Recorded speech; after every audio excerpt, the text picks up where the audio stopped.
Hello and welcome back to MSI 2023, where G2 and Genji. That's it. You're welcome. G2 and Genji. My casting partner. I'm sorry, I completely threw you off with that. G2 and Genji are in the middle of a monumental battle on Summoner's Rift. Genji took the first 2 games very easily, and then after that, G2 were able to fight back in game 3. Genji now, though, back on the blue side. And the question I had in the break was, what do they do with their bans? Because the Vi, Maokai, Aphelios seem to be like an effective strategy. But now on red side, do you concede the Kennen? Do you have something that can deal with the Kennen? Or do you believe that Genji would perhaps prioritize something else? It seems that as we jump into draft, my question is soon to be answered. So Doran had 0 Kennen games played throughout this split. He did also have only 2 Fiora games and 0 Tristana games. yeah. Fair. I'm just saying, you know, I think it could be worth the risk, right, to actually just leave that up and continue doing what you already have been. The Rakan going to be banned away, though, so that is an adaptation from Gen.G. They're not willing to first pick it. They don't want to give it away. It was such a point of power Maokai for them in that last game. So they're taking away the Maokai. So they've stuck to the bans. Yep. And they will leave the Kennen open. And now they're saying, Genji, will you pick the Kennen? And where does the Draven go? Does Hansama lock it in again? Because they did manage to get a small early lead in that bottom lane, even if Hansama wasn't on the receiving end of it. The Cassante will be prioritized once more. Of course, it is a very flexible champion for Gen.G. We already know that, as demonstrated in the last game. Now, this gives G2 a lot of options. Like, do they want to prioritize the Draven here to guarantee themselves a winning bot side of the map? Do they feel that something else is instead more important? Because their expectation was probably that the Kennen would be locked in, and it seems that they are just going to respond and get themselves the Kennen. I feel like blind Draven is really, really risky. You know, they could go for it, but I do think there are lanes you can draft into it to actually really neutralize. So I don't expect that from G2. You know, I'm expecting Kennen. I'm expecting potentially the jungle power pick here for Yike.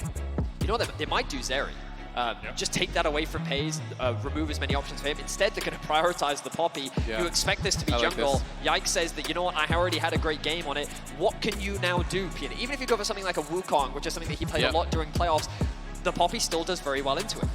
Yeah, I mean, Gragas it's great against, Poppy, the Wukong it's great against, Nidalee it's great against. If they take away the Zeri, it's great against that. Like, there's so many champions that you're going to be able to deny with. So it is another early game jungler here. This one a bit of a different look. I wonder if they would actually be willing to just slam a Renekton or something along those lines and just play at least Renekton topside and try to really go at Broken Blade here on this Kennen.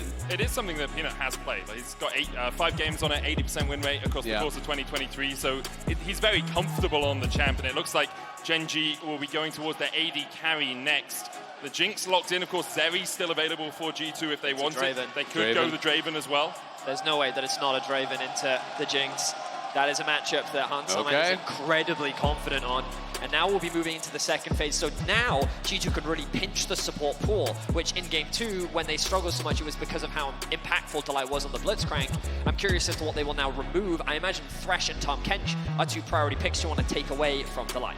I will say, though, you know, Gen.G could run back a similar last 2 picks, and it's so hard for Draven to deal with that. This is not a Xayah. If you draft Malphite Rel, like even if you deny some of these, okay, so Malphite's gonna get banned out, you've got to recognize that full send on the dive is gonna be so problematic. So I do like that they're banning out the Malphite. If he's willing to play it into the Kennen, playing Malphite into Draven is like S tier. Draven cannot deal with that. Even if he survives the initial ult, you have the massive attack speed slow on him, can really be problematic. So I do think they have to take that away. They could look towards another tank, you know, banning out something like along the lines of the Sion that they did earlier. Or Gragas. Yep, Sion or Gragas I think are both good bans. But it does mean there's obviously going to be kind of the pick of the litter for Delight. Oh, so by planning, they're going to take banning Thresh. the Blitzcrank, they're saying, hey, we want the Thresh. Are you going to ban it away? What are you going to do here? The gauntlet has been thrown. How will Gen.G respond?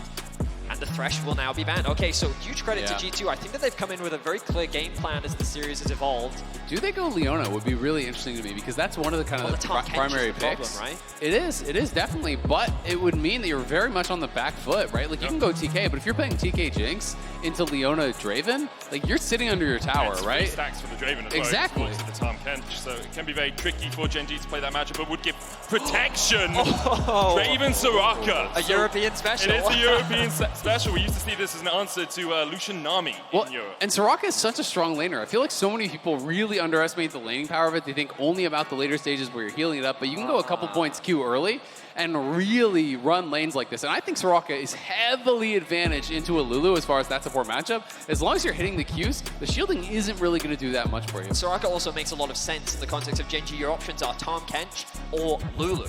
And in both instances, as you already said, Soraka does very well. So by going for that blind pick, now they can guarantee a counter pick for Caps, and they won't have to play that game of where is the Cassante going. Yeah, I mean, it's really, really interesting. I do like the draft a lot for G2, you know, even much more than their first game around. It's looking like it's going to be just Tristana top as the answer, and I do think this is smart for a couple reasons. We saw that the matchup worked fine for him in game number 1, but also I really did think it was problematic that they basically had one damage source in that last game that they just lost. So this does give you double marksman. This gives you 2 champions to really punch through that front line, because Poppy is not the easiest champion to get through, and especially with the Soraka behind her, that's going to be even more difficult. Oh, G2 ran out of that composition. Are we going to get the changed Azir? I mean, I think Azir could make sense. You know, I think Asol could make a lot of sense. Okay. You know, this is a champion that you could potentially stack against. The only problem I will say, Cassante really does put on some pressure, right? So every time you're actually settling down there with the Q, he can have his Q ready to actually just go in on you and try to deny those early stacks. Yes, you can get some with the breath, but it can be difficult if you're getting pressured every time you drop your E on the minions. Some of these early game melee champions can just jump right in on top of the Asol and really mitigate how many stacks they're getting early. There's always the flexibility of Tristana mid as well, which seems to be what Genji are going for here. Doran's going to take the Cassante up towards the top lane. Chovy will be piloting the Tristana. Yeah, and that should be locked in now. We will see the Tristana mid. Again, Chovy, no stranger to this champion. We saw it in the LCK finals, something he's very proficient at, and something that he often pairs with those AP junglers.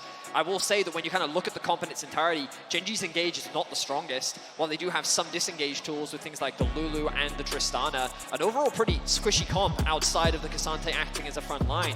Whereas I think that G2 do have a lot of scaling options, in particular with the Kennen and the Aurelion Sol, and they have a very easy lane to play through with this Draven on the bot side of the map. Although it is with a Soraka, I'd be surprised if we see the same level of dives we've been seeing from G2 in the past. I mean, honestly, both teams have really poor engage. So this is one of those games where generally if one team gets ahead, there's not a lot of ways to kind of come back into it. So I do think early game can be very, very important in this one.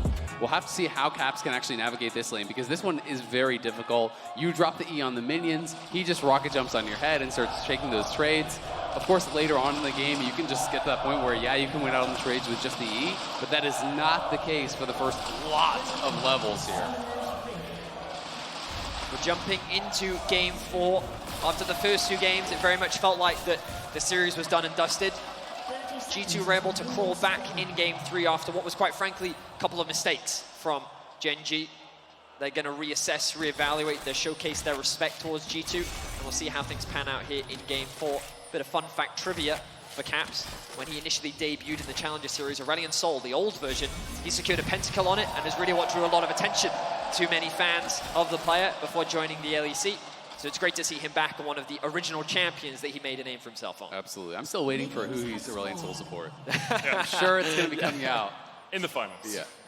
Yeah, XVR. Looking forward to that one. No demolish, importantly, for the Tristana in the mid lane. Often we do see that to try and continue to take the plates in the early game, but we have also seen Tristana just get the push and then start roaming around the map, looking for those top dives. Broken Blade can be a little bit squishy on the Kennen. G2 will invade here. Peanut was sitting at his Razor Beaks. There is a ward, no sweepers for G2, but Peanut kind of just has to give up the pressure. Might look to try and steal away one of these. He steps forward into the face of Yike. This might goes down, and Yike secures the Razor Beaks to kick off the game. Yeah, Yike himself level 2 as well. Yike's going to get the entire camp. Peanut got absolutely nothing there, so that is definitely problematic. But there is a cost to this. Look at how far away Hans was because they actually went for this invade, so it was a hard push on bot side. Yike is going to spot him out again. The problem is Paze can move. Paze and Delight just push the wave immediately, and they're going to try and move across here. You can see Delight. He's gone, though. He's fine. Gets out. In the end, Peanut just delayed by a little bit. Yike will be the same. He can E to one of these minions. Does exactly that. And even though Chovy was able to get the push in the mid lane, Yike can work his way up towards the top side. Also going to quickly check bot lane. So the good news for Paze and Delight is that while Hansama did lose some experience after sacrificing some wave farm to the tower, that's not going to be the same case for Paze. He won't be able to get that gold, but in terms of experience, the bot lane of Genji should still have the advantage. Yep, about to hit level 2 here on this next minion, so G2 gonna have to back it up. You know, didn't get the XP on all of those melees as some of them did die to the tower, so are going to be able to use this for a little bit of pressure now. And the unfortunate reality is G2's bot wave is not in a great position. Mickey trading very aggressively at level 1 here. Too aggressively. There's the zap, there's the heal, but Mickey's ignited, has to flash away. Stepped way too far forward. Maybe thought that Hansan was going to kill a minion so he'd get 2 and then he could keep stepping forward. Yeah, I mean, I think he's just kind of like a little bit out of whack with where the state of the lane is because they miss those minions. It can really kind of throw you off sometimes. You know, he did hit that Q on Delight, and he just wanted to chase for the trade. If they were equal levels, that would have been fine, but the spells are going to come back up for Lulu. You know, he turns around on you, and that can be really problematic. All the summoner spells now gone for Mickey, and it means that a small advantage already gained for the Gen.G bot lane in exchange for Yike finding an early advantage in the jungle matchup. But that's not really going to translate into a huge amount in terms of the isolated jungle matchup. Yeah.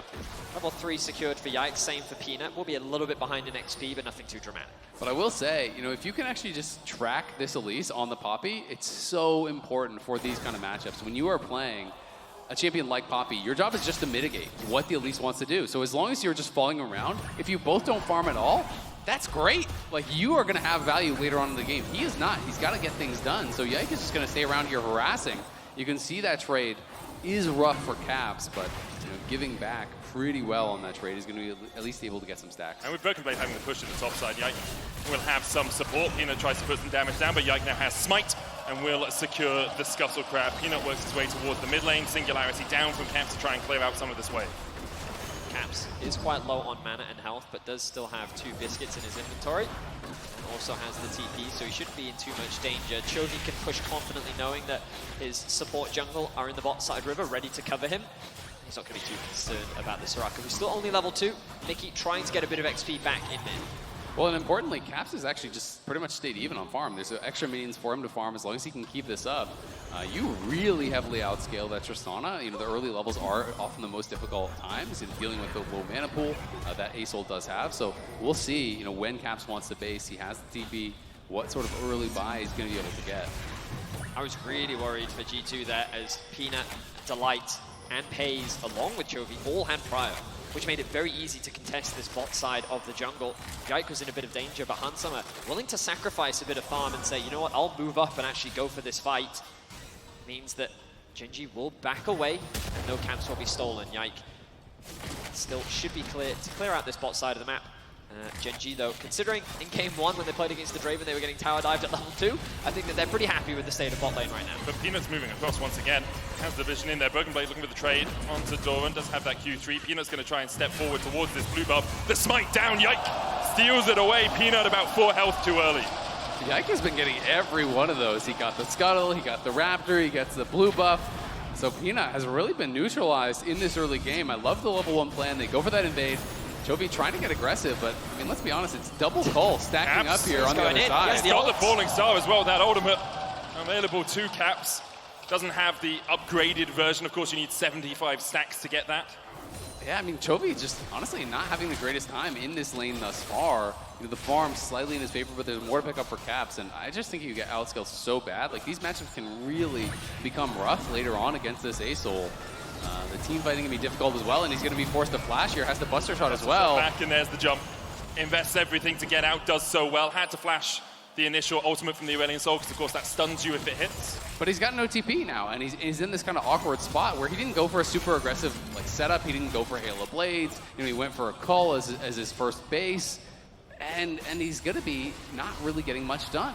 And to breathe some hope into the European fans, like, this is a very promising early game state as a collapse comes through for Gen.G. Try and get away, but Doran dashes forward. Explosive shot, will it be enough? Caps is ticking, but so's Doran. He gets away from the towers. Aggro and Caps doesn't have a way out. No flash left in the end. Doran sweeps him away. That would have been so close to some of the cooldowns coming up for Caps, though. If his E came back up, he could probably get an execute kill there. Critical first blood grabbed by Gen.G. They knew Caps was getting in way too comfortable of a spot. If you let Asol really get into the groove where he's getting these early levels, he's getting the early mana items and not being pressured, it becomes unassailable. His wave clear goes infinite once you start hitting, you know, level 8, 9, and it's tough to push on this guy. Yeah, overall, just a great roam. Doran finding that window. Caps using the E early meant that he didn't have it later. If he'd had it up, then he could have been using that while also applying the Q, and that could have potentially gotten the kill onto Doran. But Doran, very aware that, hey, this tower isn't going to... And Caps, he would have to stop himself as now G2 look for a play in bot. Early flash from Delight, but Yike is here, waiting around the corner. Pays slow for the second. Steadfast Presence knocks back Delight, and there's nowhere for the Lulu to go. Hansama gifted the kill, and that is huge for the G2 bot lane. That is a lot of gold picked up for Hansama. I believe it was something like 473 was the payout. And this Draven already starting to get ahead. I mean, Hans has more gold in pocket than Pays has total right now. So almost 3,000 gold in pocket here for the Draven, who has never actually gone back to base yet. That is going to be a monstrous first buy. G2 looking really good in this game. Of course, Genji have shown us throughout the course of MSI, throughout the course of the LCK, that they are very good at playing from positions like this, even when they do lose out the early game or start to fall a little bit behind. Their mid-game team fighting is sublime. I mean, the game is far from over, but I so heavily favor G2's position. You know, I think you heavily outscale in jungle, you heavily outscale in mid.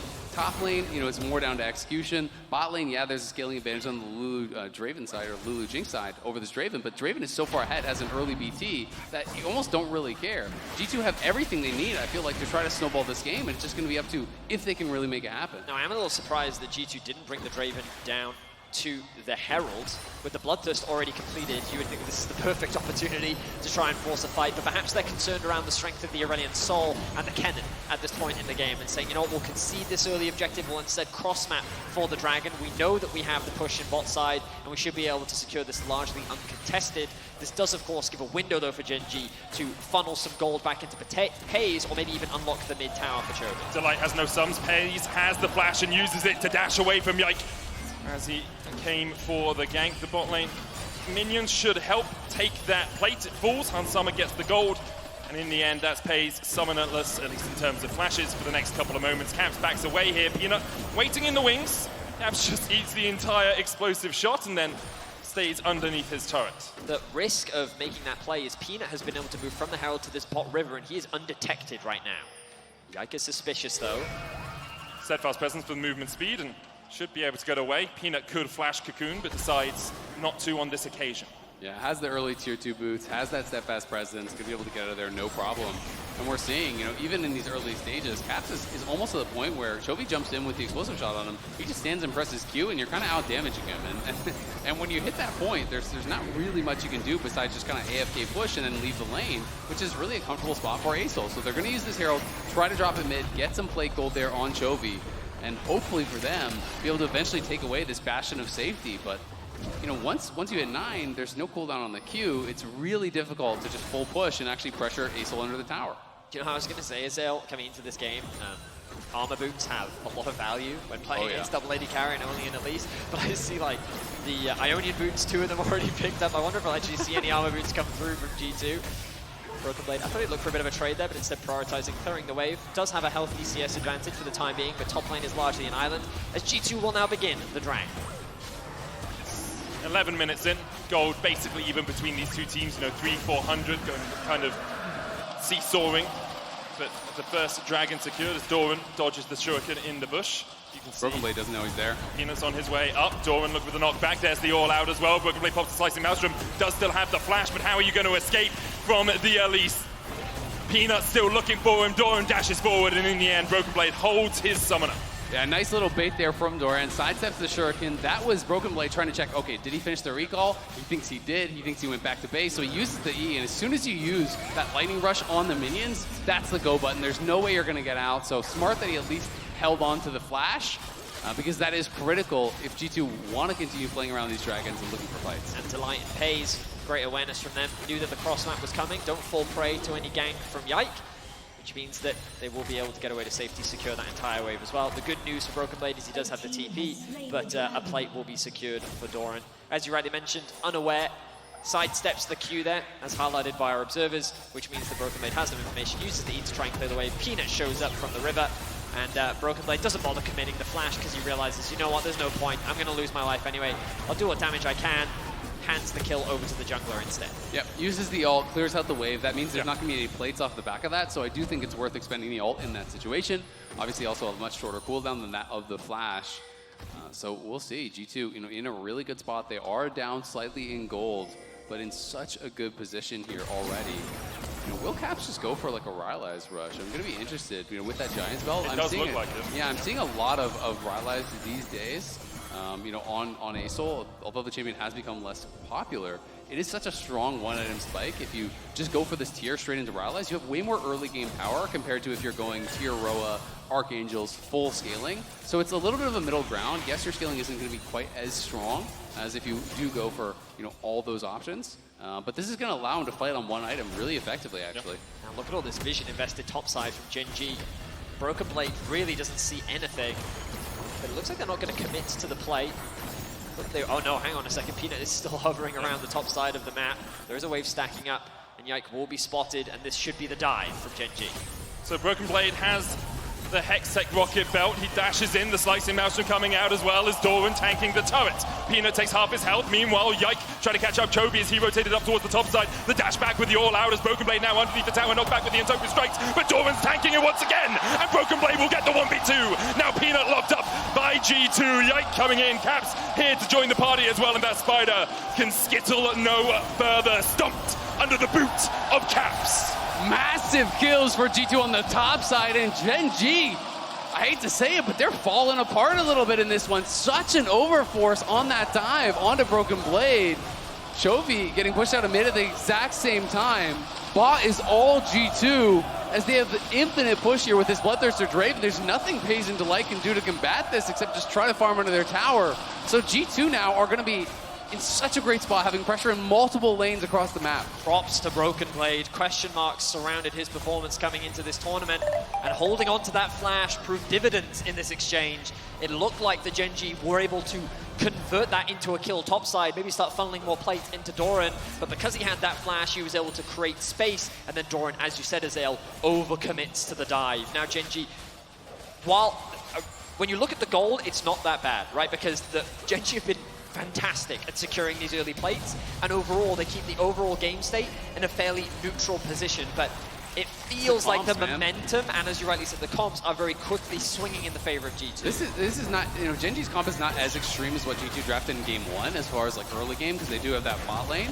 But I really do feel like Tristana mid is much more early game than a lot of people do think. Yeah, Tristana can scale, but it is very difficult to play double marksman comps with Tristana is not ahead and actually snowballing the game. Asol is going to make your job a living nightmare. When you're comparing the Poppy to the Elise, being down 400 gold, Poppy's laughing at that point. I think Jinx is going to have a really difficult time team fighting as well. When you're walking into this later on, if you have the upgraded Asol, every fight you just point and click that guy, and he has to run. Like, he can't really stay there and actually compete. Caps has the upgraded ultimate here, trying to get away from Chovy. Mickey there with a bit of healing as Yike does the Rift Herald. Caps can get back to mid here. Delight trying to team up with his mid laner as the all-out comes out from Doran, but Broken Blade with a slicing mouse can try and turn it back around. Doran very tanky right now, but Yike waiting in the wings. The Entofu not enough. Yike flash, smite, slap as he takes out the Gen.G top laner. And once again, Doran is punished. He loses his life as he tries to get an all-in onto Broken Blade, but he's able to buy enough time. I believe the ultimate even came out from Mickey to offer assistance, but look at the rockets! Oh. Will sidestep that one, and Broken Blade walks away the victor once more. Yeah, I think he would have lived either way, but definitely don't want to risk that one. But I gotta say, Yike is kind of running Peanut this game. He has been having a really good performance on the Poppy. Back-to-back games, Peanut going for the early game junglers. Last game on the Nidalee, he had a massive early game advantage, could not convert. This time, really has no advantage on the Elise whatsoever. They're going to be able to even it out as far as the Drakes do go, and we'll see what the next is going to be spawning. So it is Cloud Soul, which can be quite powerful. Peanut does have flash here, already slow with the Rylai's. Yike looking for a little bit more. Peanut goes up, comes down, flashes the wall, the Singularity, and the skies begin to descend. But Peanut with whirling death, the wild growth enough to keep him alive. Doran now trading back onto Yike as Yike continues to step forward here. I think perhaps he needs to start to back away. The Rylai show helping out, but in the end, Peanut, with the support of his team, is able to get out. So Gen.G hold on to the gold lead for now. Admittedly, a lot of this is sitting on Chovy, securing all those plates in mid, securing that tower. But when you look at bot, jungle, top, advantages in favor of G2. As you rightly said, Peanut on this Elise has largely been silenced. When you think of Elise, it's a champion that's super proactive on the map, looking to threaten dives, constantly being proactive in the early game. But when you talk about drafts as L, how do you play around this bot side? How do you dive with a Jinx Lulu? Do you really dive with the Tristana onto an Aurelion Sol as well? The only lane he could really play through is top, and in their second gank attempt, it ends up going short. So this early game is just right now in control of G2, even though it is Genji with the gold lead. Well, and that's why I thought that the level 1 plan from G2 was actually so intelligent, right? You know, getting this level 1 invade. I think Caps... He's going under the tower. Caps just locked up, but the Witch comes out. Caps flashes away. Doran flashes forward, and in the end, a 1-for-1 on the bot side of the map. Yeah, this Rock ulti making a big difference there, buying the time for him to be able to trade back that kill. And I say that's a G2 favorite as well. You'll take a kill on the Asol for a kill on the Cassante pretty much any time. G2 now trying to clear vision up here around that top side, looking to potentially fight around that Herald, but it may be too late. We'll see if Gen.G want to force it or if it's going to just despawn. I mean, both Caps and Doran do have the TP. They'll be up in 12 and 13 seconds respectively.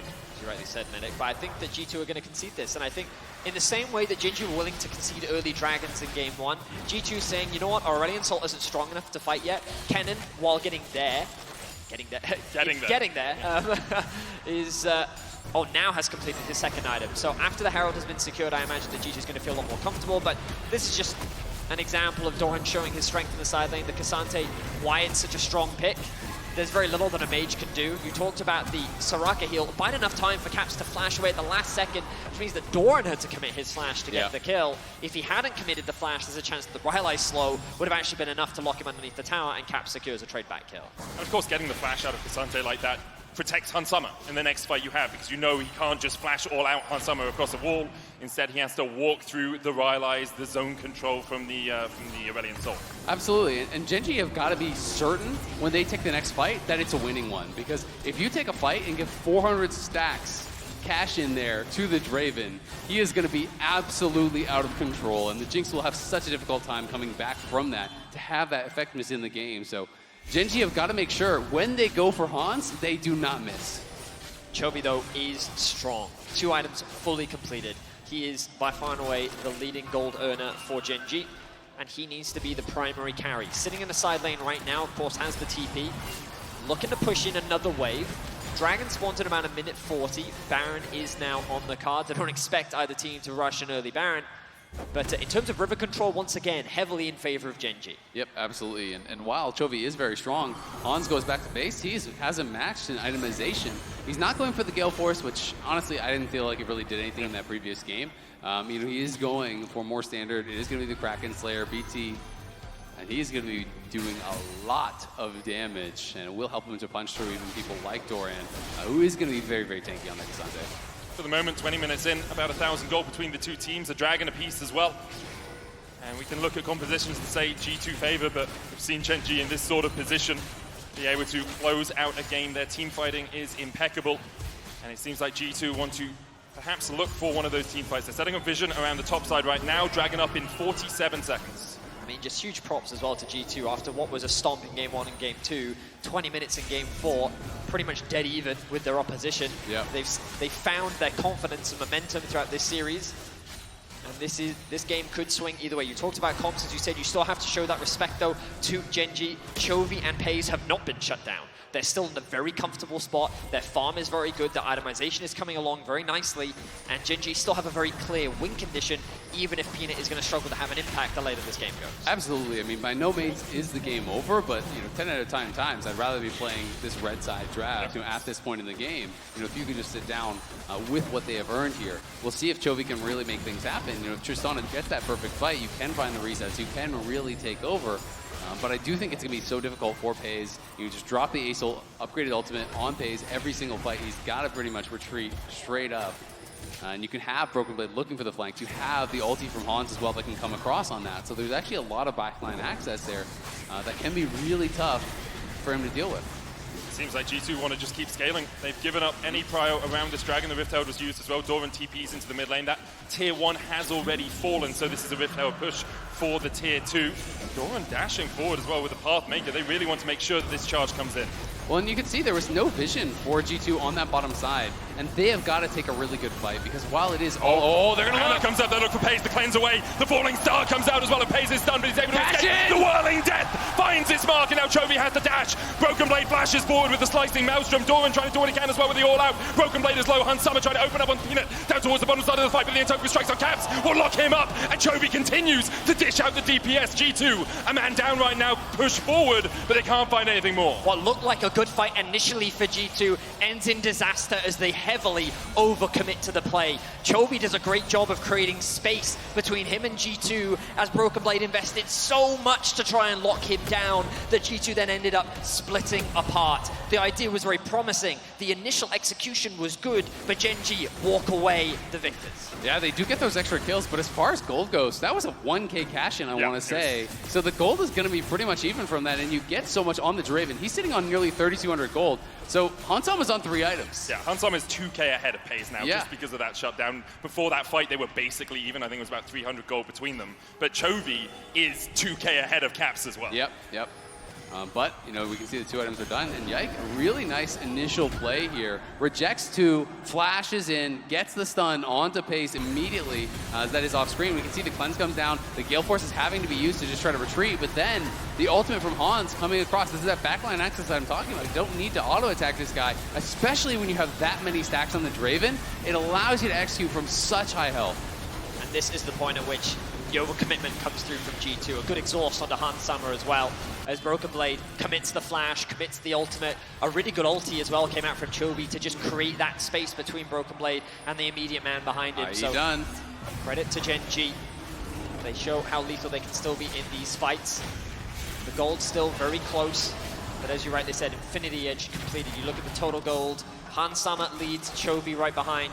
Paze and Broken Blade. Caps a little bit behind in terms of the overall gold. He has now completed his 2nd item and he continues to ramp up, but it's been a difficult game for him sitting in the side lane as there is a constant threat on this Aurelion Soul. Yeah, it's difficult playing side lanes. You know, as soon as you lose your mid lane turret, the game does get harder a bit on the A-Soul, but he has 222 stacks at 24 minutes, so he's laughing. Like, if you can get about 10 a minute, you are feeling really, really good. The ulti is going to get so big, the E is going to get so big, and we can see exactly what the execute threshold is right now on the E. And it is up to just about 11% max health. So, you know, it is really getting powerful at this point.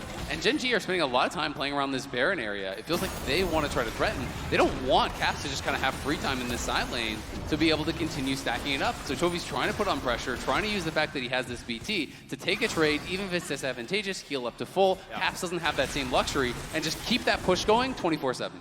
Chovy does have the TP as well, so if he can chunk out Caps and then TP into a play, Caps will have the base first before he can come in with equal effective help. The spot side of the map just completely belongs to Chovy right now, stealing away whatever camps he can find. Good vision invested on the top side, Baron River for Gen.G. Broken Blade has found Doran though. Can they convert this into a pick? There's still a turret remaining there. Doran is chased away a little bit, but he's got Jack Show, he's got Sunfire, he's got an Aegis. I think he's pretty happy to take a few slaps in the back from Broken Blade.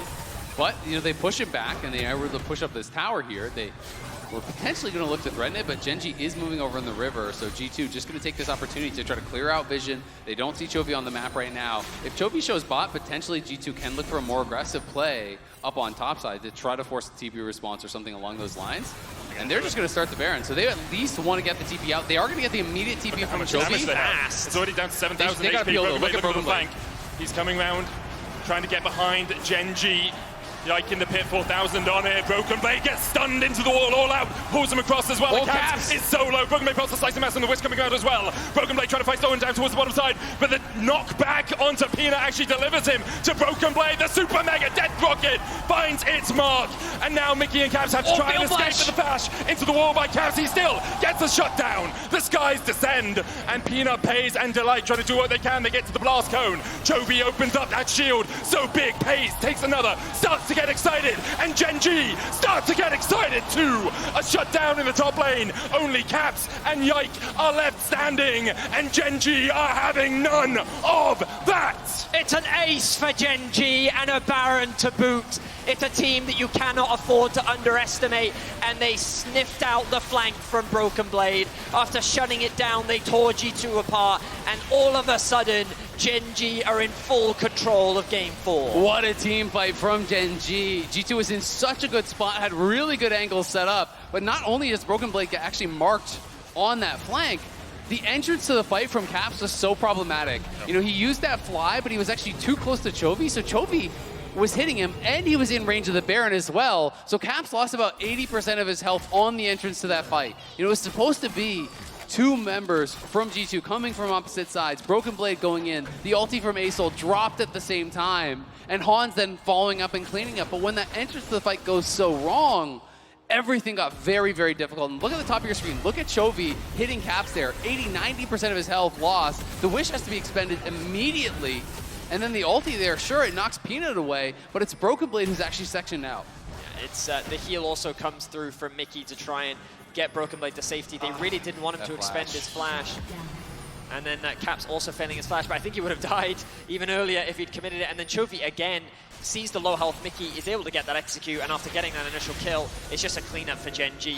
A very well played fight from the LCK first seed, and now with the Baron, they're sieging, and they're looking to round this series out. I mean, it's just such a massive swing there because Pace had been so far behind. He gets kills, he gets the Baron gold. He completed his IE off of that, and the Navori quick blades are completed for Chovy as well. So now both the marksmen spiking heavily here for Gen.G. They were in a dire spot, but they execute really, really well. It is going to be the TP flank coming here from Broken Blade. Is it the Hail Mary? Hayes has the flash, slicing mouse from coming out. Hayes able to escape for the moment, but Delight's already down.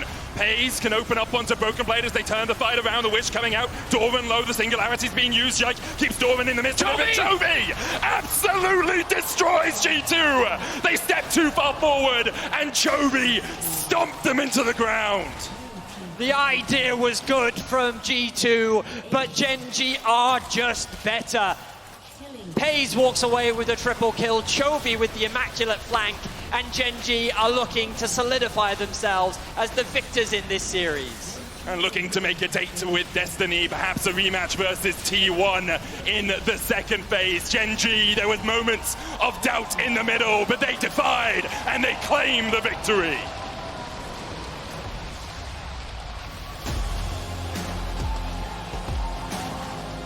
A just very well played fight from Gen.G around that Baron.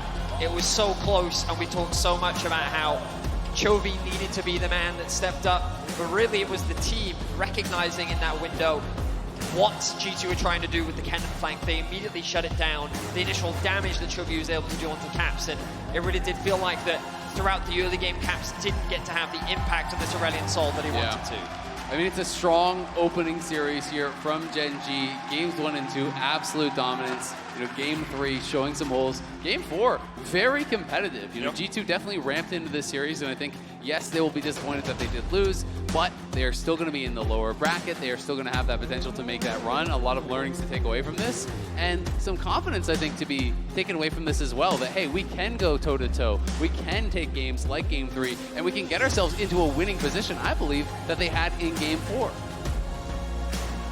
Obviously, for Gen.G, it's kind of expected that they were going to win this series, and the way they won Game 1 and Game 2 was really a statement just coming here to London. We'll see if they can continue that form. Expectations are they will have a rematch of the LCK finals in the upper bracket.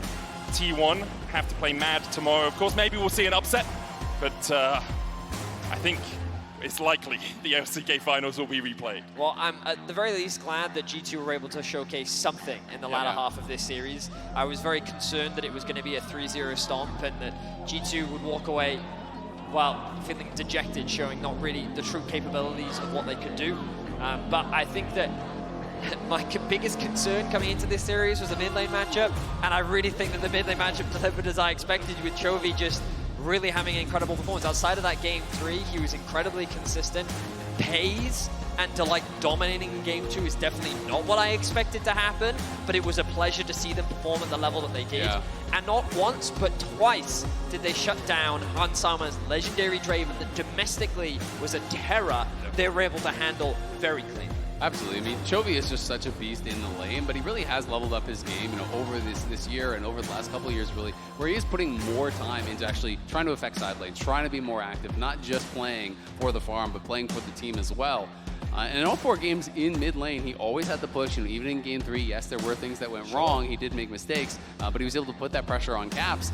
And it's so difficult, I think, for G2 to play when they don't have Caps moving out on the map, right? And there's just no one that is going to challenge you in the same way that Chovy is in lane, when you're playing against the competition in the LEC. And the same thing goes for those, in the LCS. It's difficult when you're a roaming-based team if you never get to roam. It's difficult as well because Caps is generally just struggling in the laning phase. We saw it in the LEC. He wasn't the dominant force that he has been for so many years. And in this game and in this series, I think we saw that he just doesn't have the same impact right now that he has been known for across the course of his career. Chovy, however, continues to step up on the grandest stage here at MSI. We are just waiting for an interview with Peanut, who of course has been on a stage like this so many times before. I've got to say though, if there's one real kind of standout star for me from this series for G2, it's Yike. Yeah, and I think that is so promising that you have this young player that's coming up and really playing with a lot of class. He was very good in the Poppy games, was able to create a big advantage in the Italy game, even though that one started looking pretty hopeless. He was solid in the Viego game. But his Poppy play, I think, was really, really strong. And G2 definitely have something to build upon here. But we all knew it was going to be a really tough match. And I think G2 made it closer than pretty much anyone was expecting. For sure. I mean, first seed LCK, 4th seed Europe. Yep. When BDS and Vitality, exactly. If BDS was here, it would have been a 3-0. Of course, yeah. A lot of positives still to take away for G2, but they will be making that run through the lower bracket. We will get to see the other EMEA representative tomorrow in Mad Lions, as you rightly said. And the other LCK representative. T1, yeah, and that's going to be another challenging battle for the EMEA best side. for later. Yeah. I'm psyched for C9 BLG. Yeah, honestly, I think it's closest series of the upset. round. We'll see. We'll see. Shout out to the crowd as well. Yeah. London has been popping off so far this week. They were very energetic today, even though they had to watch their region struggling a little bit. Slightly more energetic in game 3 than the other games. Game 2, Yeah, it was a little bit of a library at times, but we've all got our library cards, so we're allowed to be. But yeah, as a reminder, in terms of the format, we have way more best of 5s than we used to have. Yep. We've just come from the play-in stage where a bunch of teams had to qualify, which was G2, Golden Guardians, and BLG. And now we'll have, we had today G2 versus Gen.G. Tomorrow we have T1 versus MAD. The day after we have BLG C9. And then to round things out, in the initial best of 5s, it will be Golden Guardians. Yep, 13 more best of 5s to go. I cannot wait. We're going to hear from Peanut, who's on stage with Law for the Verizon post-game interview. Thank you so much, guys. Peanut, congratulations on this amazing debut for Genji here at MSI. I want to ask about the draw because all the fans were disappointed, let's say, in the way the draw went. What did you think about having to face G2 in the first game, and how did you guys react as a team? 네, 피넛 선수 첫 번째 경기에서 승리한 거 정말 축하드립니다. 가장 먼저 이제 대진 추첨이 끝났을 때 젠지 선수들의 반응이 어땠는지 궁금합니다. 사실은 많은 팬분들은 조금 대진의 결과에 대해서 아쉬워하기도 했는데요. 첫 매치에서 G2를 만나게 된 점에 대해서 어떤 좀 예감이 들었나요? G2를 만날 것 같았어요. 왠지 제가 미리 영상도 찍으면서 했었는데 저희가 반응에서도 미리 나왔듯이 제가 G2 만날 거다 했고 뭔가 G2가 제일 까다롭다라고 생각하고 있었는데 만나게 돼서 뭔가 좀 얼어라 약간 이런 느낌이었고 근데 다만 G2가 뭐 누틸러스 같은 픽이나 이런 거를 미리 경기에서 데이터가 있었기 때문에 좀 더 상대하기 수월했던 것 같아요. Well, we actually didn't content about it, and you could see, actually, I had this feeling we're gonna meet G2 early on, and then it actually happened, so I was like, whoopsie, it happened, because we thought G2 would be the most tricky team to deal with, because, they have a lot of unexpected strategies, but still, we had some information about their strategy because of what we saw earlier, like Nautilus mid, so, we just wanted to do our best in the upcoming match. That's a very nice scouting on the side of Genji. Here, I want to talk about the newest members from this G2 lineup, Yike especially in the jungle, one of the rookies we have at MSI this year. What did you think about his performance and how was it facing him as a jungler today? 네, 그러면 G2 라인업에 있는 가장 신인 선수죠. 정글러 야이크 선수에 대해서는 어떻게 생각하셨는지, 국제 무대에서 어떤 활약을 보여준 것 같으신지 궁금합니다. 뽀삐를 하기를 좀 놀라긴 했는데 잘하는 선수라고 생각하고 아직 경력이 그렇게 많지 않다 보니까 더 잘할 선수라고 생각하고 있고요. 그래도 오늘 뭔가 오랜만에 G2를 만났는데 양코스 선수가 없어가지고 좀 아쉽더라고요. 네. Well, I mean, I was a little bit surprised that he actually locked in Poppy, but I always thought he's a great player. I think because he's so young, he's gonna become even greater in the future. But it's been a while since I played into G2, and it was a bummer that I was not seeing Yankos in screen. New generation, new players here, of course, but also on the side of Genji, Pays taking in instead of Ruler this year. I know that you're the big brother in this Genji lineup. Any piece of advice that you could give him for him to make his best debut on the international stage? 네, 또 젠지 쪽에는 또 다른 신인 선수가 있죠. 바로 페이즈 선수가 룰러 선수의 자리를 이제 채우고 있는데 이런 신인 선수가 국제 무대 데뷔를 잘 치를 수 있도록 팀의 리더로서 또 어떤 식으로 조언을 주고 계신가요? 수환이도 이제 어느 타이밍에 긴장이 되고 어느 타이밍에 이제 긴장이 풀린지 정도는 알고 있을 것 같고 오늘 경기만 봤듯이 수환이가 긴장 안 하는 것 같더라고요. 그래서 원체 안 하는 선수라 걱정 안 되는 것 같습니다. 이제는. So at this point, I think Pays does know exactly when he feels nervous and when he starts to feel a lot more comfortable. And as you guys already saw, he never gets nervous. So I don't have any worries about him. I think he's gonna do great. No doubt that he will ramp up here at MSI. Last question for you. You've been playing for 9 years. Last time an LCK team won MSI was in 2017. Former SKT with you playing within the lineup. What makes you think that this time it will be for Korea and on the LCK? 네, 피너 선수 벌써 9년째 계속해서 좋은 활약을 보여주고 계신데요. 사실은 LCK에서도 마지막으로 MSI를 우승한 게 바로 SKT와 그 중에 한 명이 바로 피넛 선수였습니다. 이번에 어떻게 LCK가 다시 한번 또 젠지가 다시 한번 MSI 우승컵을 가져올 수 있을 거라고 생각하시나요? 너무 탐나고요. 너무 탐나는 트로피라서 진짜 죽을 힘 다해서 결승까지 가서 우승할 수 있도록 노력 많이 해보겠습니다. I really, really want this. I really, really want this MSI trophy. So we're just gonna give it our all, until we get the trophy in the end. And that's an amazing debut from you guys already. Peanut. 인터뷰 감사합니다. Thank you. 파이팅 하세요. Jisun, thank you so much for the translation. And Shox, back to you in cooldown.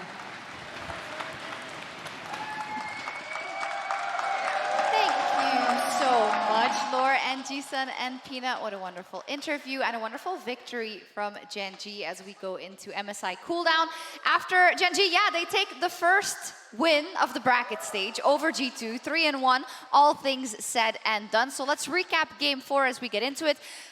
One of the most competitive ones, I want to say still, but a couple of mistakes by G2 that Gen.G capitalized on phenomenally. What I really want to highlight here, while we're on the topic of specifically G2, going forward, they actually had a lot of moments like Han Sama getting fed, Broken Blade getting this kill. I think for them the challenge is actually turning those advantages into more and snowballing them, because that is something that I think domestically, when they looked at their best, they were able to do consistently. But in this game, there were a lot of moments where I feel like they got leads and then it kind of stopped there, which allowed Gen.G to scale up to the double 80 carries. A big difference between the Game 3 draft and this one is just the execution in teamfights. It's not just kind of like pick one target, use a lot of CC and damage and blow him up. This is like, do you kind of go in with Broken Blade, try and find a kill with the Draven who has to run in while like Aurelion Soul shoots over the top. It was a lot more complicated, and the game was very close. I think they had a really good early game, and it was just these kinds of Baron situations that started to get away from G2. It was a really aggressive start and trying to bait Gen.G in, and then you kind of heard them talk about the missed execution by Caps going over the wall, getting chunked out.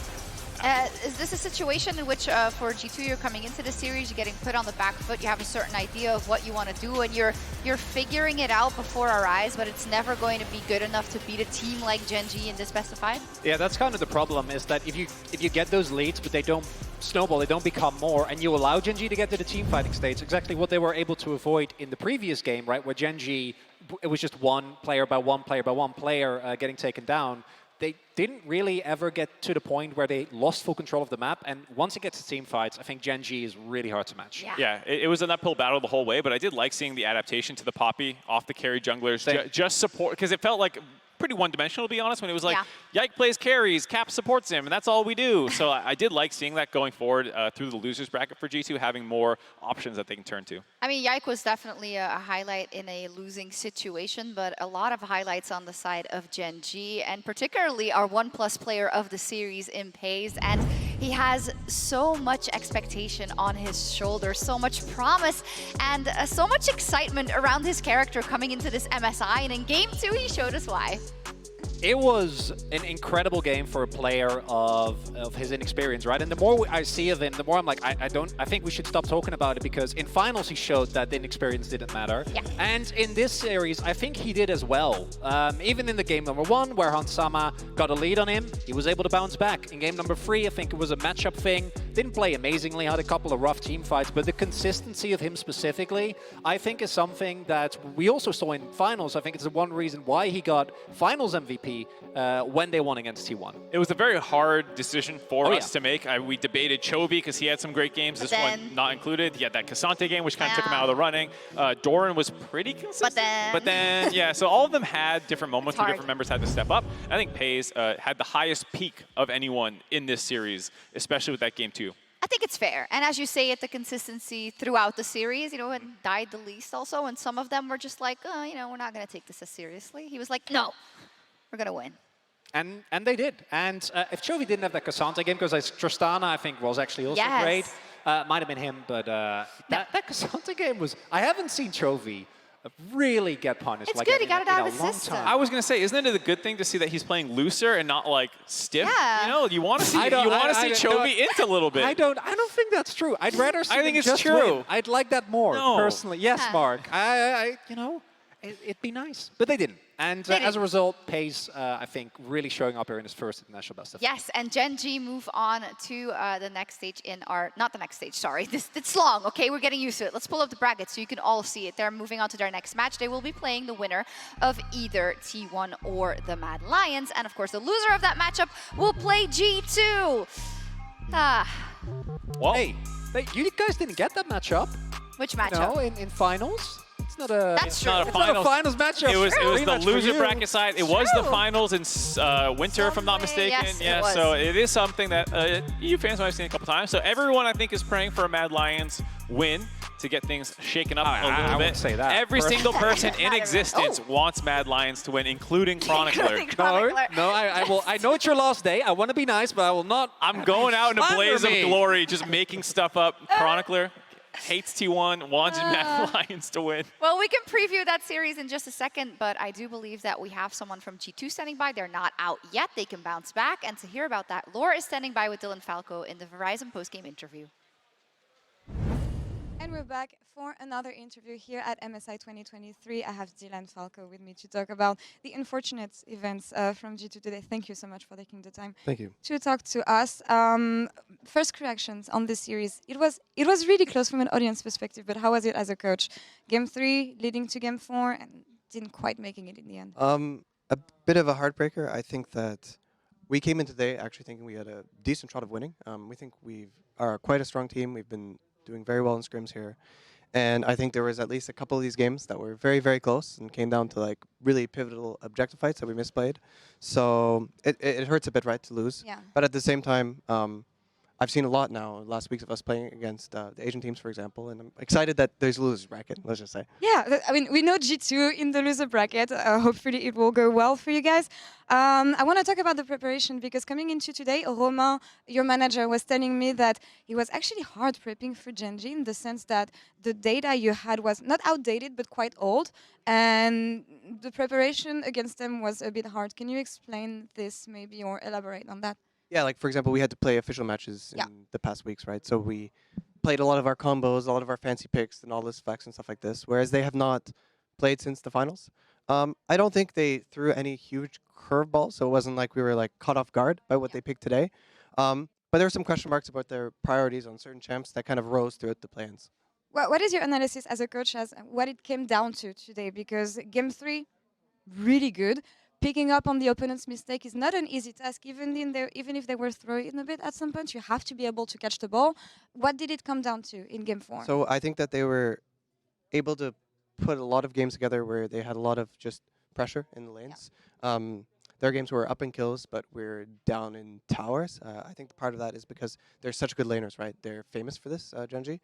And partially probably the matchups we're playing as well. That being said, in the 2 games we played Draven, I think we also could have used a bit more playmaking.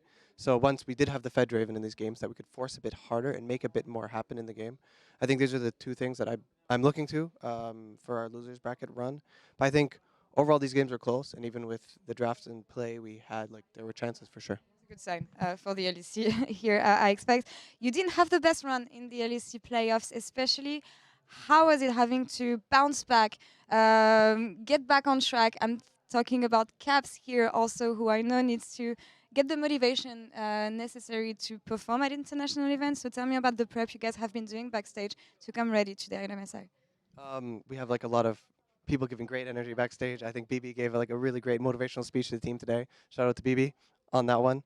Yeah, it's good, and we'll still be very excited for the losers bracket. I think we play what, T1 or Mad Lions, which I think we're the 2 teams we want to face the most in this tournament for very separate reasons.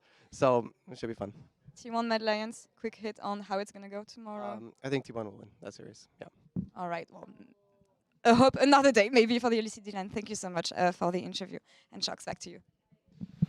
Thank you. Yeah, the Mad Lions were tweeting like Genji win all day, so I see why Dylan would be like, oh, it's like if I can't win. You can't win either, and then I can beat you maybe, and then we can, whatever. Tomorrow, another LEC versus LCK matchup, because that's how the bracket is playing out. Mad Lions up versus T1.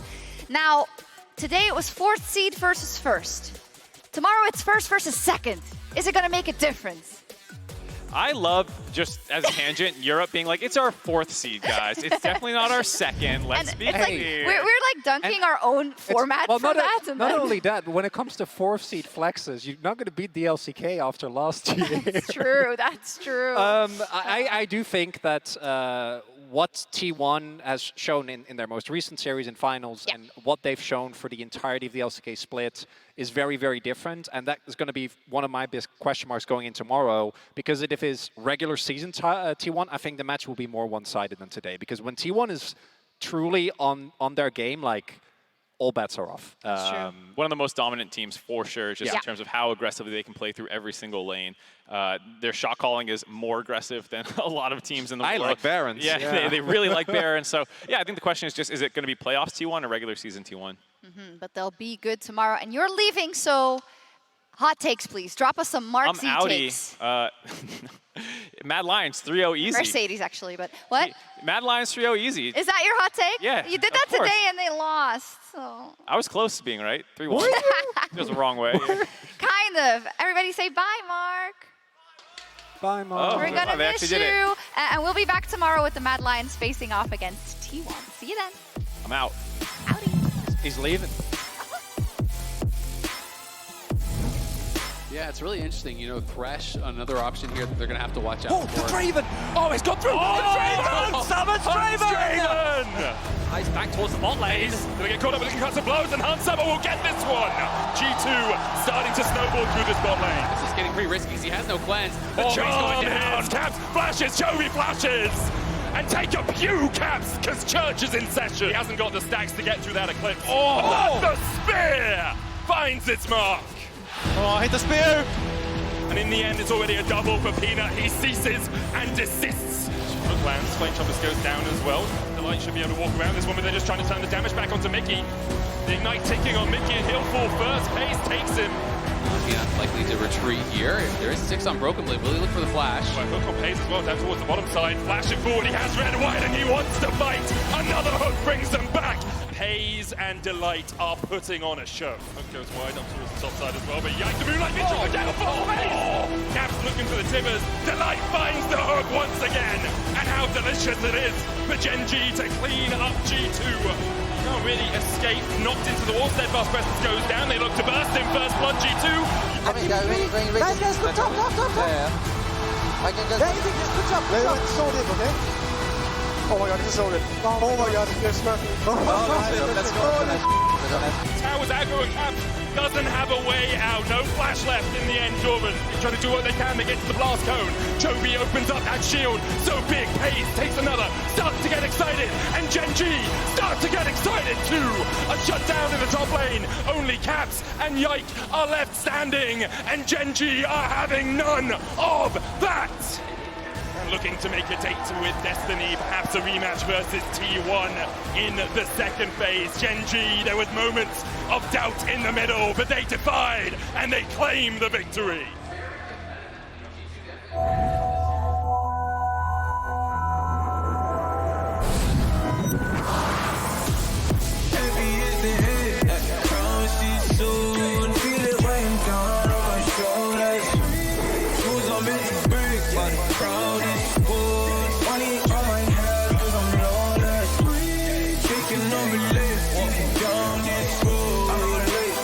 Ain't no debate. Cause who's on this